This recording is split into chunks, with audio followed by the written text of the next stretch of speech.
Kiraysta sheeko naxdin leh.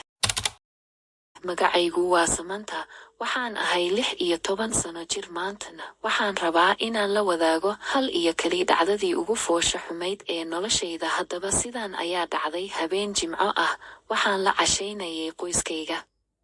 Waxaa qorshaynaynay inaan meel aado maadaama ay ahayd Sabti iyo Axadii. Wadahadal kadib waxaan go'aansanay inaan aado guriga ayeeyo, balse sabab gaar ah darteed anigu runtii kuma faraxsanayn. Sababtu waxay iska cadahay in aanay awooday ahayn, balse waxay ahayd gurigayagii marka waqtigan. Waa inaad u malayn inay wax ku saabsan jinniyada, laakiin maaha iyaga keliya ee waxay ahayd in ayayday qof u ogolaatay inuu kireeyo dabaqa sare ee gurigayaga, iyo sababta aanan wax fikrad ah u lahayn kiraystuhu.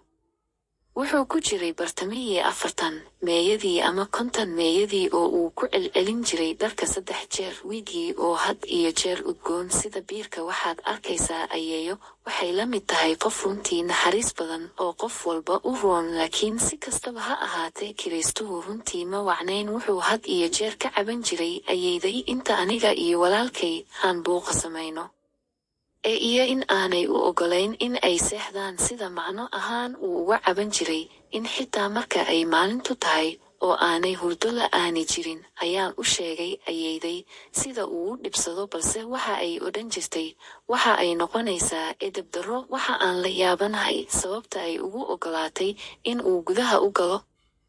Markii hore waxaanse rabay in aan arko ayayday, sidaa awgeed waxaan ku heshiiyey. Maalintii dambe waxaan u ambabaxnay gurigii ayeeyo oo iyaduna albaabka ayay joogtay, nagu soo dhawaynaysay, balse nasiib darro may ahayn keligii qof kiraystaha ah daaqadiisa ka taagan wax bixinta. Muuqaal la nacay reerkayagii, laakiin anigu muuqaalkaas ayaan caado u ahaa. Aan iska indhotiray in ayeeyo ay noo dubatay mufinskeeda gaarka ah.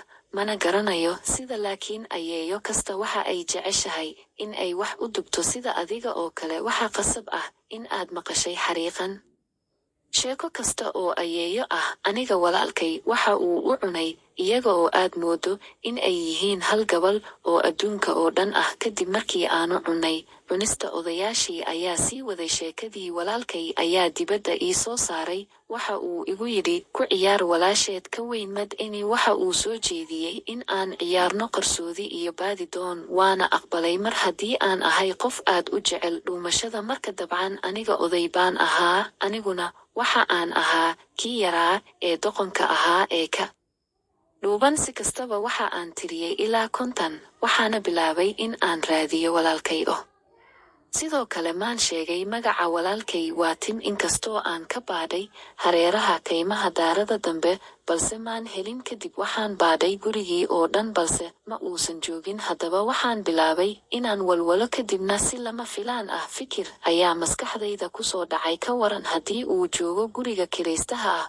Waan ka walwalay sababtoo ah sidaan kuu sheegay, xidhiidhka aniga iyo kiraystaha ma fiicna. Waxa aan is-idhi keligay ayaan wax ka qaban karaa. Tan iyo markii aan 16 jirsaday, geesinimo oo kor u kacday. Ma garanayo sababta, laakiin ma rabin in aan garaaco albaabka sababtoo ah ma rabin in aan arko kiraystaha. Nasiib wanaag albaabku waa furan yahay. Waxaan soo galay. Wixii ugu horreeyay ee aan ursaday waa biir iyo wax qudhuntay. Sax ma dareemin, laakiin waa inaan walaalkay isla markiiba raadsadaa. Qolka ayaan jaleecay. Waa sidii aan filayay in uu khariban yahay. In aan arko halka uu aaday kadib markii ay ayayday tan siisay ninkii. Waxa aan u calaameeyey qolkii oo aan albaabka ka furay oo hoos ugu sheegay Timotheus, laakiin ma jirto jawaabtu. Isla markii aan u dhaqaaqay dhanka jikada ayaa urtii sii xoogaysatay. Waxaana joogay kiraystaha oo fadhiya shelf oo daaqada ka eegaya. Ima arkin, la yaabay. Waxaa kale oo aan arkay madax dumar ah oo u soo baxay qaanad aan xidhnayn. Jikada ayaan qaylo gaaban ka soo daayay oo uu si lama filaan ah dib u jaleecay. Intaan eegay, eegistii ka joojiyey. Haddana waxa uu bilaabay in uu dariishada fiiriyo. Kadib waxa aan maqlay walaalkay oo ku qaylinaya magacayga oo hoos ugu dhawaaqaya. Ninkii ayaa si lama filaan ah u soo istaagay daaqadii isaga oo qaylinaya adiga oo yar.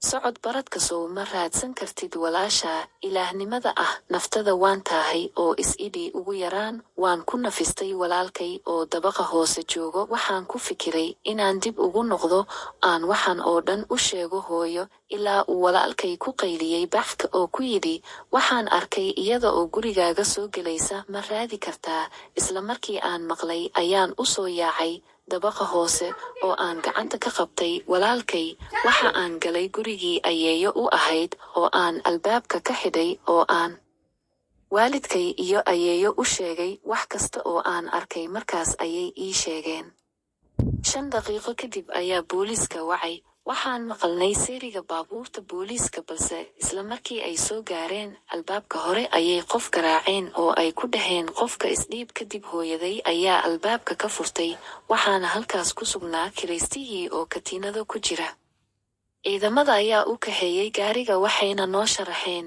sida uu u taagan yahay afaafka hore ee guriga ayeeyo oo diyaar u ah inuu dilo qof kasta oo soo baxa iyo gabadhaas oo aan arkay inay tahay xaaskiisii hore ee uu dilay oo u wax qudhuntay ayaa ka soo baxayay meydkeeda ilaah mahadii maalintaas ayaan albaabkii xidhay haddii kale aniga iyo qoyskayguba way dhiman lahaayeen ilaa hadda laga bilaabo maalintaas ayayday weligeed cidna uma ogolaan in dabaqa sare ka kireeyo